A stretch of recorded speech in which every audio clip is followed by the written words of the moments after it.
Everyone, अस्सलाम वालेकुम, नमस्ते, सत श्री अकाल एंड जय Shri Ram. Welcome back once again. मैं हूं साइमा पीरजादा हमेशा की तरह, और आज आपके लिए वीडियो लेकर आने वाली हूं, मतलब लेकर आई हूं real proof of Mahabharat. Video को देखते हैं, वीडियो को स्किप मत कीजिएगा। वीडियो के बीच में अगर कोई पॉइंट होंगे तो उस पर हम लोग डिस्कस भी करेंगे वीडियो को रोक कर। सो उसके लिए आपको वीडियो पूरी देखनी पड़ेगी। सो यस, चलते वीडियो की तरफ। अच्छी लगे लाइक कीजिएगा, शेयर कीजिएगा, सब्सक्राइब नहीं किया तो सब्सक्राइब भी कर लीजिएगा। सो फ्रेंड्स, चलते हैं और देखते हैं बिना टाइम जाया किए वीडियो को। सो हियर वी गो।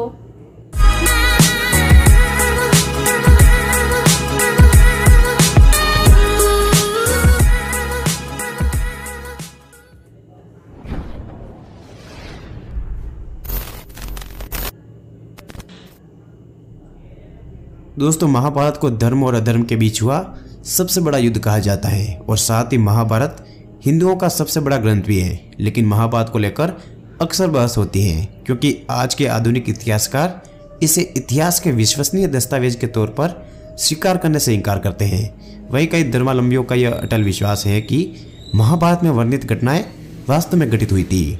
हम इस विवाद के ऊपर कोई निर्णय तो नहीं दे रहे हैं, लेकिन आज हम आपको कुछ ऐसे प्रमाण दिखाने जा रहे हैं जो ये साबित करते हैं कि श्री कृष्ण ने इस धरती पर जन्म लिया था और महाभारत का युद्ध भी हुआ था।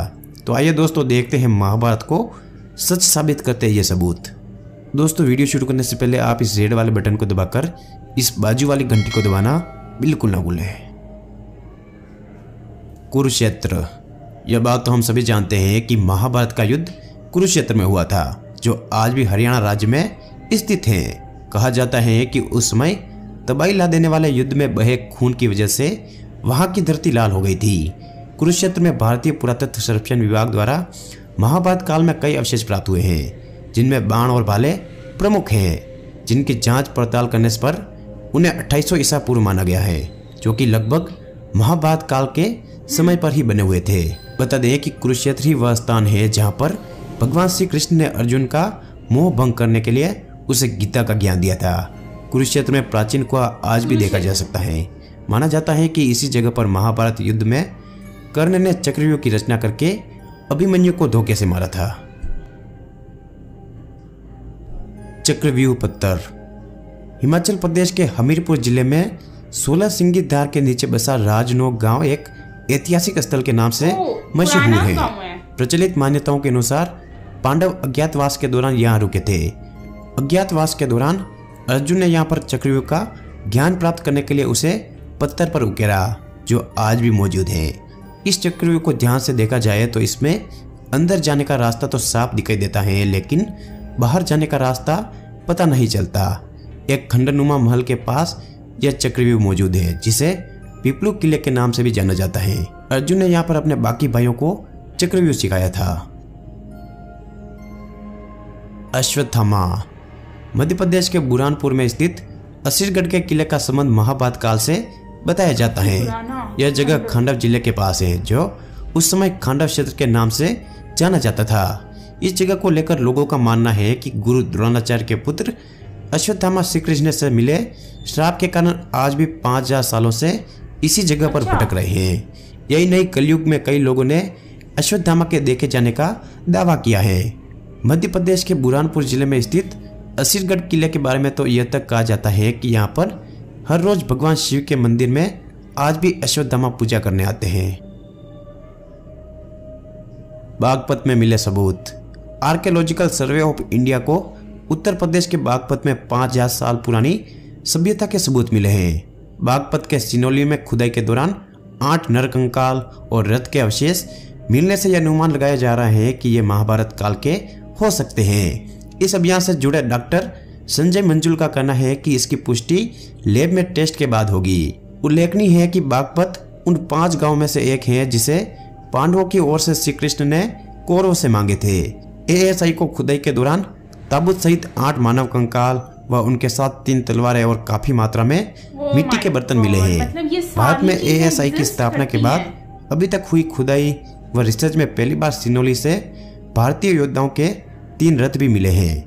इतिहासकार डॉक्टर के शर्मा के अनुसार महाभारत काल के दौरान बागपत कुरु जनपद का हिस्सा था, जिसकी प्राचीन राजधानी हस्तिनापुर, जिसको हम मेरठ, और इंद्रप्रस्थ, जिसको हम दिल्ली के नाम से जानते हैं। लाक्षागृह।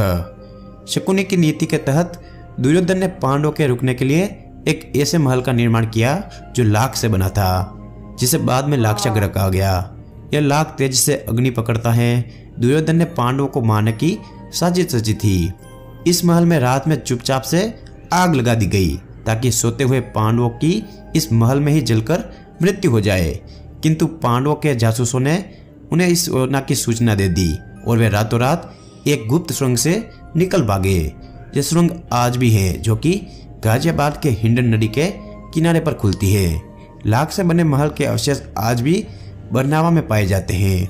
यह बरनावा या वर्णावत नामक स्थान मेरठ जिले में आज भी मौजूद है। मेरठ से 35 किलोमीटर और सदना से 17 किलोमीटर दूर बागपत जिले में स्थित एक तहसील का नाम वर्णावत है। यहाँ पर महाभारत कालीन लाक्षागृह चिन्हित है। इसके अवशेष आज भी एक और टीले के रूप में मौजूद हैं। कठोरगज का शरीर। पुरातत्व विभाग को कुरुक्षेत्र के पास महाभारत काल का एक बहुत ही बड़ा कंकाल मिला है, जिसे कठोरगज का कंकाल कहा जा रहा है। कठोरगज भीम और हिडिंबा के पुत्र थे। महाभारत में कठोरगज के आकार का वही विवरण है जिस आकार का पुरातत्व विभाग को कंकाल मिला है। जरासंध का अखाड़ा। अगर आपने महाभारत के बारे में पढ़ा हो या फिर टीवी पर देखा हो तो आप जानते ही होंगे कि जरासंध महाभारत के महान किरदारों में से एक था। मान्यता है कि इसी स्थान पर भगवान श्री कृष्ण के इशारे पर भीम द्वारा जरासंध का वध किया गया था। जरासंध मगध देश का राजा था, जिसका पुरातात्विक विभाग को बिहार के जिले राजगीर में एक अखाड़ा मिला है। वो वही जगह है जहाँ पर भीम ने जरासंध को मार दिया था और इस समय यह पर्यटकों के लिए एक दिलचस्प जगह है और आकर्षण का केंद्र बना हुआ है। द्वारका नगरी। इस बात से तो हम सभी परिचित हैं कि भगवान श्री कृष्ण द्वारका के राजा थे और महाभारत में इस बात का उल्लेख भी मिलता है कि यह नगरी जलमग्न हो गई थी। पुरातत्व विभाग को गुजरात के पास समुद्र के नीचे एक पुराना शहर मिला है और इसके प्रमाणों से पता चलता है कि यह वही द्वारका नगरी है जिसका उल्लेख महाभारत में किया गया था। समुद्र में मिले इस अवशेष से यह साबित होता है कि द्वारका कोई काल्पनिक शहर नहीं बल्कि एक वास्तविक शहर था। अंग देश का प्रमाण। कुंती के सबसे बड़े बेटे दानवीर कर्ण अंग देश के राजा थे, जो उनको दुर्योधन द्वारा उपहार स्वरूप भेंट किया गया था। उस समय का अंग देश आज उत्तर प्रदेश के गोंडा जिले के नाम से जाना जाता है। साथ ही जरासंध द्वारा अपने राज्य के कुछ हिस्सों को कर्ण को दिए जाने की बात कही जाती है, जो आज बिहार के मुंगेर और भागलपुर जिले के नाम से जाने जाते हैं। श्रीमद् भागवत गीता। जिन्होंने श्रीमद् भागवत गीता पढ़ी होगी उन्हें अच्छी तरह पता होगा कि उसमें अधिकांश श्लोक सिर्फ 2-2 लाइनों में लिखे गए हैं और अगर आप किसी एक श्लोक को पढ़े और समझे तो यह श्लोक बहुत ही कम शब्दों में बहुत ही अधिक बात कर देते हैं और जितनी गहरी बात उसमें लिखी गई है ये बातें किसी सामान्य मनुष्य द्वारा बिल्कुल नहीं बताई जा सकती। आज मानव सभ्यता बहुत ही विकसित हो चुकी है, लेकिन आज भी गीता में जो ज्ञान है वो अकल्पनीय और अद्वितीय है, जिसे एक सामान्य व्यक्ति का दिमाग नहीं सोच सकता। कोई महान पुरुष या भगवान ही कह सकता है और यह इस बात का सबूत है कि भगवान श्री कृष्ण मौजूद थे और उन्होंने गीता का वाद संवाद अर्जुन के साथ किया था, तो इसलिए अर्जुन भी जिंदा थे और अर्जुन थे तो फिर पांडव भी थे और पांडव थे तो फिर महाभारत भी हुआ था। और अभी तक ना जाने कितने सबूत हैं जो ये साबित करते हैं कि महाभारत हमारा सच्चा इतिहास था। अफगानिस्तान से लेकर अरुणाचल प्रदेश तक और श्रीलंका से लेकर तिब्बत तक सभी जगहों पर आपको महाभारत के सबूत देखने को मिल जाएंगे। दोस्तों उम्मीद करता हूँ आपको हमारी ये वीडियो पसंद आई होगी। अगर mystery series mysteries tag so बहुत ही अच्छी वीडियो थी। काफी इसमें वीडियो में हमें बताया गया। एक्चुअली आई वाज थिंकिंग कि इसको रोक कर बीच में डिस्कस किया जाए, लेकिन इस वीडियो के बीच में इंटरप्ट नहीं करना चाह रही थी इस वीडियो को, कि वीडियो काफी समय अंडरस्टैंड करने वाली थी कि इसमें एक महाभारत जो कि दुनिया का सबसे बड़ा युद्ध हुआ था और उस टाइम पर ये इतना बड़ा युद्ध था और अब भी है। खैर अब तक इस तरह का कोई युद्ध हुआ नहीं है। कौरव और पांडवों के बीच में। तो ये युद्ध जो है हुआ और इस पर जो मतलब कि एक ये प्रूफ मिले हैं उस टाइम पर कि मतलब वहाँ पर आपको स्केलेटन्स मिले हैं, वहाँ पर आपको पुरानी जो शहर हैं, पुराने किले हैं, वो सारे मिले हैं। तो ये सारी चीज़ों से आइडिया होता है कि महाभारत हुआ था और महाभारत के प्रूफ्स सामने हैं। जैसे आप द्वारका नगरी देख लें, उसको पानी के अंदर से जैसे दरियाफ्त किया, उसको निकाला गया, तो उससे आइडिया होता है कि महाभारत भी हुई थी एक्चुअली। एंड और भी बहुत सारी अगर हम रियलिटी को जानें तो बहुत कुछ है जानने के लिए, बहुत कुछ है मालूम करने के लिए। सो गाइज वीडियो अच्छी थी, काफ़ी इंफॉर्मेशनल थी। एंड जैसा कि आप लोग जानते हैं कि इस वीडियो में बहुत कुछ दिखाया गया है। जैसे कि आप देखें ना, मोइंजोदड़ो की अगर बात करें, मोइंजोदड़ो बहुत पुराना शहर है जो कि तबाह हो चुका है, लेकिन उस टाइम पर हमें तो उसके बारे में बहुत कुछ बताया गया था, बुक्स में भी बल्कि पढ़ाया जाता है कि मोइंजोदड़ो एक शहर है जिसकी अभी तक असल हकीकत दरियाफ्त नहीं हुई, लेकिन सुनने में आता है कि ये जो शहर था एक बहुत अच्छा खासा बसा हुआ शहर था, लेकिन उस पर अजाब नाजिल हुआ, मिट्टी का तूफान आया जिससे वो तबाह हो गया।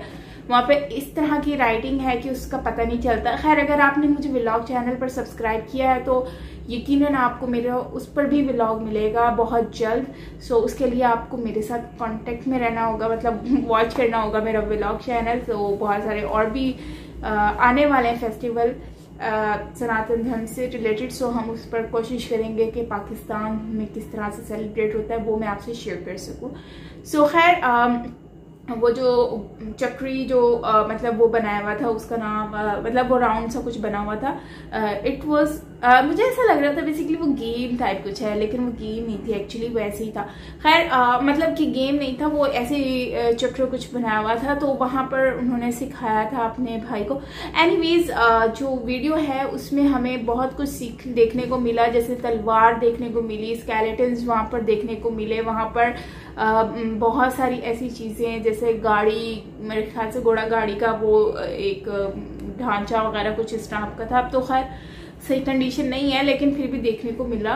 तो इन चीज़ों से मुझे आइडिया हुआ कि महाभारत एग्जिस्ट करता है और महाभारत हुआ था, और इसमें जो भी कर्ण और अर्जुन और कृष्ण जी के बारे में बताया गया है वो सब सच है। और इसके अलावा जो जितने भी इस वीडियो से लोग जुड़े हुए थे उन सब के बारे में बताया गया। और वो सुरंग इतनी बड़ी है, इतनी बड़ी सुरंग है, मतलब कि उस सुरंग के अंदर से लोग आते थे जाते थे अगर चुपके से, मतलब खुफिया रास्ता जिसे हम कहते हैं। इसके अलावा शहरों के नाम रखे हुए हैं, मतलब गांव जो हैं उनके नाम भी उनके नाम से ही रखे हुए हैं। सो खैर भारत की बहुत बड़ी हिस्ट्री है अगर उसको हम खोलें और उसको समझने की कोशिश करें। एनीवेज गाइज, आप बताइएगा आपको वीडियो कैसी लगी है, और अगर कुछ आपके पास इंफॉर्मेशन हो तो ज़रूर मुझसे शेयर कीजिएगा। वैसे भगवत गीता के बारे में इन्होंने कहा कि 2 लाइन्स में लिखा हुआ है, और वो बहुत कम लोग इस चीज़ को, मतलब कि इस तरह कोई भी नहीं लिख सकता कि 2 लाइन्स में आप इतना कुछ, मतलब इतनी गहरी बातें भी लिख दो। और नो डाउट मैंने खुद भी कृष्ण जी की बातें सुनी है, मतलब वीडियोस पे रिएक्शन दिया, तो उसमें बताया जाता है कि किस तरह से मतलब कि आप अपनी लाइफ को जी सकते हो, लाइफ को कैसे गुजारना है, क्या चीज़ आपको कैसे करनी है। सो ये सारी चीज़ें उसमें एक्सप्लेन की गई है। सो गाइज, ये थी हमारी आज की वीडियो। आई होप कि आपको अच्छी लगी होगी। अच्छी लगी तो लाइक कीजिएगा, बताइएगा कि आपको कैसा लगा। सो मिलते हैं नेक्स्ट वीडियो के साथ। टिल देन टेक केयर, अपना बहुत बहुत बहुत सारा ख्याल रखिएगा। मैं हूँ Sahiba Pirzada. Take care, bye bye.